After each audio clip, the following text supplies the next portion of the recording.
This is an honest review of Signalis. Let's take a look. Okay, so guys, I'm gonna do everything I can to keep this as short and as accurate as possible. This game is going to be very difficult, incredibly difficult actually, to not give spoilers, because the basis of this game is it's around puzzles. This is the main attraction to this game, is the puzzles and the story. Now, to give you an insight of the story, if you've watched any of my previous videos, you would know I don't usually give a shit about stories. This game really intrigued me into the story because of the atmosphere, the cutscenes. There's a lot of crazy shit that goes on that's like, wait a second, what the just happened? But it's very intriguing, this game. So I'm gonna be very broad and short and as accurate as I can, like I said, but still give you the best knowledge to base whether or not you should buy this off of. So let's start with the graphics and the keybinds. The graphical settings are pretty poor. There's not really anything there, and the keybinds cannot be rebound, which is very frustrating. I mean, you've made a game for the PC. I should be allowed to rebind the keys. However, let's get into the actual game itself. So the game is a very pixel arty game, as obviously as you can tell, but the animations are very smooth and it meshes very well. It really works really good. I actually enjoy the graphical choice that they've done with this. This game is a callback to the original Resident Evils in pretty much every way that they did it. And like I said in the beginning, the main premise of this is the story and the puzzles. Now, what is the story?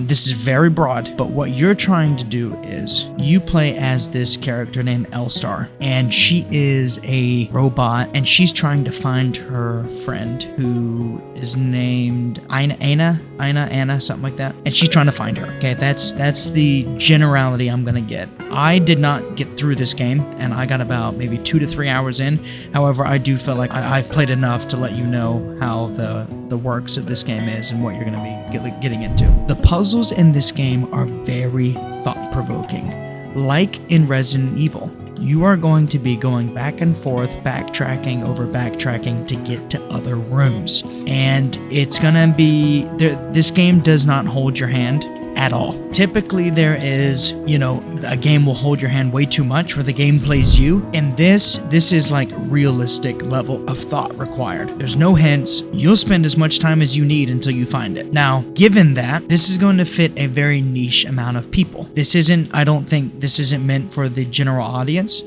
Obviously anyone can try it, but I think this game is going to attract a certain type of person. For me personally, it required too much thought.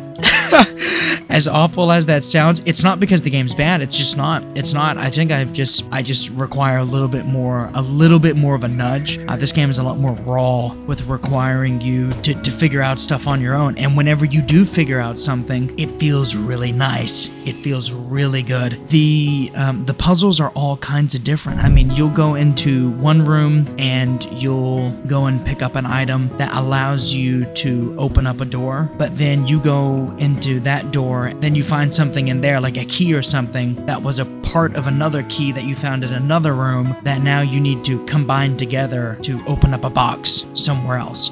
It's that kind of thing, and it's very satisfying. Now, with the exploration, this is going to lead me into the actual environment itself and just the world, the way that it is. This is advertised as a survival horror. I don't consider these types of games survival. Yes, I guess you are surviving in this world, but that's also kind of like saying open world games whenever it's clearly not open world. It's just the bare minimum of open world. Yes, you are technically surviving, but this isn't like there's no crafting in this. And the environment is it fits. It's very dark. It's kind of gothic in a light way. It's very nice. It's very immersive. This game is very immersive. Everything just works, guys. Hey, Todd, it just works. So also, while you're finding stuff, I forgot to mention this. The inventory is very clunky. For some reason, they will not let you use your mouse. At least, they don't let you use your mouse in a way that you should be allowed to use your mouse. You have to control the inventory and the map with the keyboard. So it's very clunky. You will find yourself just accidentally clicking out of your inventory, then having to click back in, and you have to left click in order to activate the usage, or like in order to select items, but then you have to use WASD to select, and say it's a big mess. I don't know why they just didn't let you use a mouse to just navigate, but yeah. And then you'll also, part of doing the puzzles is you get this radio device that you eventually unlock. It's very early in the game. All of this footage is also very early in the game. So I tried, if I revealed anything, it's at least really early, and it's not going to ruin further storytelling or anything like that. You get this radio device, and you can tune frequencies to unlock certain stuff. So you may be walking around and you'll tune into a frequency that you may need to, maybe you'll get data from a frequency to unlock a safe door, or you'll get data, or you'll get a frequency that you need to unlock, you know, a certain door. Some of them, like the first time you get it, you tune into the frequency, and then while that's playing, it'll unlock the door that was there. It's stuff like that. Navigating around the world is sometimes, it's just really stupid. They make you click too much. So for example, they make you click just to get into an area, and then they'll make you click to zoom in on the area, and then while you're there, then you can actually activate whatever it is that you were doing. Why can't I just click on the box or click on the item that you want me to interact with and then go there? Obviously I'm clicking on this because I want to go in. It just seems very unnecessary that they would do that. Let's get into the combat. The combat, it's very tactical. Now, that's probably a bad word. What I mean by that is you need to really choose who you use your ammo on. If you can just run around someone, that's probably in your best interest, because ammo is very limited. In the beginning, you're getting a lot of different types of ammo.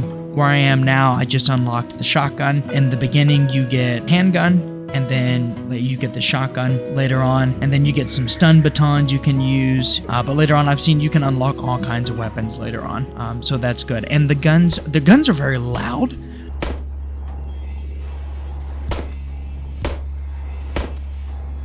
I don't know if they're meaty so much as they're very loud. I found that very interesting. It's not like annoying or anything like that, but it definitely, if you're not expecting it, it'll make you jump.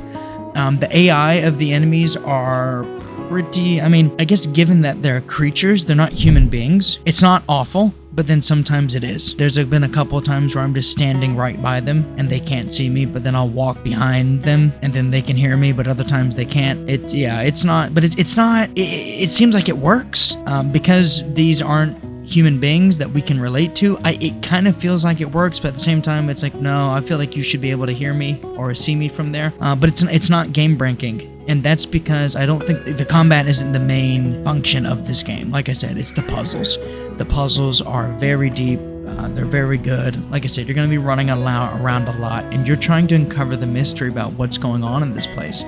And it's very captivating, very good. I don't know if it's overwhelmingly positive. It's definitely not going to, it's no masterpiece like the Steam people are saying. And it's not a piece of art, but also looking at the reviews and sort of the breakdown of the story, I would say, it's kind of in the realm of Soma. Now, Cameron, that's my opinion. When I say in the realm of Soma, I mean in regards of depth, and kind of what's going on. Now, uncovering that depth, it's a lot deeper than Soma. But, just the depth level of some, you know what I'm saying, right? Yeah. So for me, it's not my kind of game. It's just a little too deep for me, but this is not a bad game by any means. I think this game is very good, especially it being an indie game. I mean, we don't even get this level of depth in AAA games. I mean, what do you expect, right? Yeah, definitely. If you're one of these that likes to backtrack, that likes just raw intellectual power and just, no hand-holding, this is, you know what you're gonna get. You've played these kind of games before, but this is very good, and this is definitely worth $20, I would say. So there you go, guys. Thanks so much for watching, and we'll see you in the next one.